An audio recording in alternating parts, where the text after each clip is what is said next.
គ្រូជំរាបសួរប្រិយមិត្តជាទីគោរពនិងជាទីស្នេហាវិស័យទូងួរយើងទាំងអស់គ្នាបើក្បាលដំបងមានតែជំរាបសួរបងប្អូនយើងទាំងអស់គ្នាតែប៉ុណ្្នឹងបាទអឺ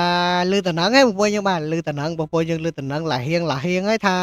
បដីសែនជ័យបារមីជាទាវម៉ៅបាទនឹងវិលចូលក្នុងទីវត្តអារាមនៅថ្ងៃស្អែកនេះហើយបងប្អូនយើងត្រៀមបាទរងចាំនិងត្រៀមទទួលសាទរគាត់ទាំងអស់គ្នាបាទអឺ ធម្មដីសែនជ័យបារមីជំទាវម៉ៅអីចាមានពាក្យមួយទៀតហើយបាទ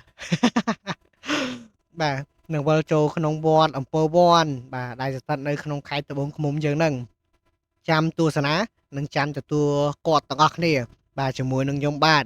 ហើយម្លងប្រហែលជាមួយថ្ងៃពីរបាទគឺអង្គរវត្តធីតារចនាមានជ័យនឹងវិលចូលក្នុងទីវត្តអារាមដូចគ្នាដែរបាទហើយអញ្ចឹងហើយបងប្អូនយើងចាំទស្សនាឥឡូវនេះចាប់ផ្ដើមត្រៀមខ្លួនណាបាទហើយនេះហើយគឺជាធិបតីសែនជ័យបានបារមីជំទាវម៉ៅដល់កហើយមកគ្រឿងខាងនេះវិញបាទគឺជាបាទអំពើវ័នធីតារចនាមានជ័យដែលជាទូវត្តផ្ទាល់ចូល2គ្រឿងទៀតណាទាំងអស់ឡើងប្រហែល5គ្រឿងបាទ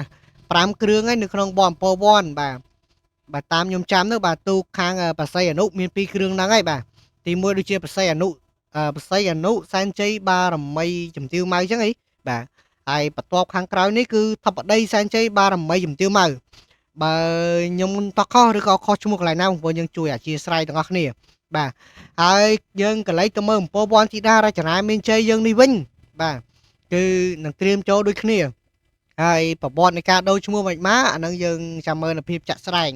ហើយមើលតាមសកម្មភាពជាងបងប្អូនយើងបានហើយបាទស្រោចដៃស្រោះជើងគ្នាខ្លាំងមែនតើបាទគឺអត់ឲ្យបាទលោកគ្រូចៅតកាវត្តអំពើវ័នខកបំណងឬក៏អតិថិជនបាទដែលបានជាវសេវាកម្មនេះហើយកុំឲ្យថាពិបាកចិត្តណាបាទហើយយើងក៏លេចឃើញរៀងដល់ហើយរៀងគេនេះបាទមិនដឹងថាយកមកពីណាទេរៀងគេនេះបាទមើលតែក្បាលនេះបងប្អូនយើងដឹងថាជាងណាហើយបាទដឹងតែជាងណាហើយបាទធីមតកោហួរបាទត្រីប៊ុនហួរបាទហើយបន្តមកមានដូចជាជាងកាសជាងហ័របាទសារ៉ែកូនចៅគាត់បាទទៅលើទឹកដៃរបស់ជាងហួរប៉ុន្តែទូកដែលថាទូកខ្នាតជាតិណាដែលយើងនិយាយបាននោះគឺមានតែទូកជាងកាសឯងដែលខ្ញុំឃើញថាជាងថ្មីបាទដៃថ្មីបាទជាងកាសបាទជាមួយនឹងជាងហ័របាទដែលឃើញថា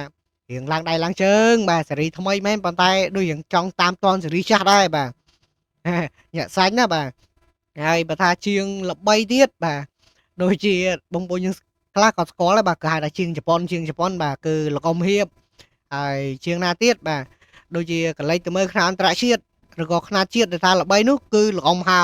អាហ្នឹងបាទទៅតាមនឹងដែរអ៊ំហៅល្បីទូកមួយនរិនរាំងសីបច្ចេកចិត្តបុតហើយទូកផ្សេងទៀតដែលខ្ញុំអត់ស្គាល់ឈ្មោះអញ្ចឹងវីដេអូនេះមានតែប៉ុណ្្នឹងទេអរគុណច្រើនបងប្អូនយើងណា